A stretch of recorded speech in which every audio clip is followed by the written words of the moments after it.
Bom dia, queridinho e queridinha do papai. Estamos aqui juntos no Portal da Esperança para ouvir de Deus mais uma dica de família. E a dica de família de hoje está em 1 Timóteo 5,8, que diz assim: Mas, se alguém não cuida dos seus e principalmente dos da sua família, negou a fé e é pior do que o incrédulo. Mas eu quero falar para uma coisa que eu creio que não tenha prestado atenção ainda. Aqui o texto é claro e nos fala que devemos cuidar daqueles da nossa família. Em primeiro lugar, eu quero falar sobre a família extensa, a grande família.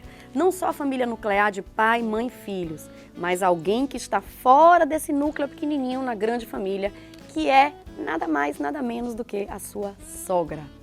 Nós recebemos na nossa família vários impactos culturais. E esse tratamento e as brincadeiras e as piadinhas com a sogra é um impacto cultural muito grande dentro da nossa sociedade. Mas o que a palavra de Deus tem a nos dizer sobre isso? Bem, nós vemos lá no Novo Testamento, um dia que Jesus, chegando perto de Pedro, ele estava a curar a sogra de Pedro. Aquela mulher, aquela valente do Senhor Jesus, tinha um papel importantíssimo naquela família. Tanto que todos se preocuparam quando ela adoeceu. E aí Jesus chega naquela casa trazendo a luz, a paz, a cura, tudo que ele quer trazer para a sua vida hoje. Ele levou para a casa de Pedro naquele dia. E Pedro tinha, pela felicidade dele, a sogra na casa dele naquele dia. E era um homem feliz e realizado. E a sogra que estava doente, ao ser levantada por Jesus, foi correndo para os serviços da casa. Ela tinha tanto o que fazer e aquela doença estava atrapalhando a vida familiar. Então nós tiramos várias lições desse episódio. Primeiro, Jesus se preocupou com ela era uma figura importantíssima. E Jesus chegou fazendo a diferença naquela família, trazendo a cura divina para aquela família e mudando toda a perspectiva daquele lar. Então, eu quero fazer uma pergunta baseada em duas histórias da Bíblia. Primeiro, a relação de Rebeca com as esposas de Esaú, as chamadas filhas de Et.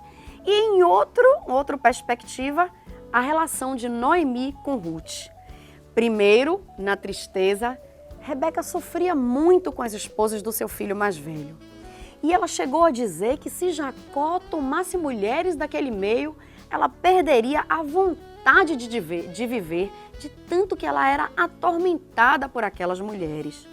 Por outro lado, Noemi e Ruth, numa relação tão bonita, uma mulher filha de um sacerdote de Moabe, que consegue cativar e amar tanto a sua sogra, que mesmo na perda do seu esposo, do seu sogro, do seu cunhado e da sua cunhada, ela permanece firme do lado da sua sogra, dizendo: aonde fores irei eu, aonde pousares pousarei eu, seu Deus será o meu Deus, a tua família será a minha família, e permanece ali do lado de Noemi durante toda a vida, mudando de perspectiva de uma pobreza, de solidão e de morte para uma perspectiva de vida, de felicidade, de alegria, de companheirismo. Então, que tipo de nora ou genro você tem sido para a sua sogra? Um genro ou nora sobre essa perspectiva ruim de Rebeca, coitada? Ou um genro e uma nora sobre a perspectiva de Noemi? Os terceiros que estavam convivendo com Noemi chegaram a dizer que Ruth valia para Noemi mais do que 7 filhos homens que ela tivesse. Você veja o valor daquela vida depositada em outra vida.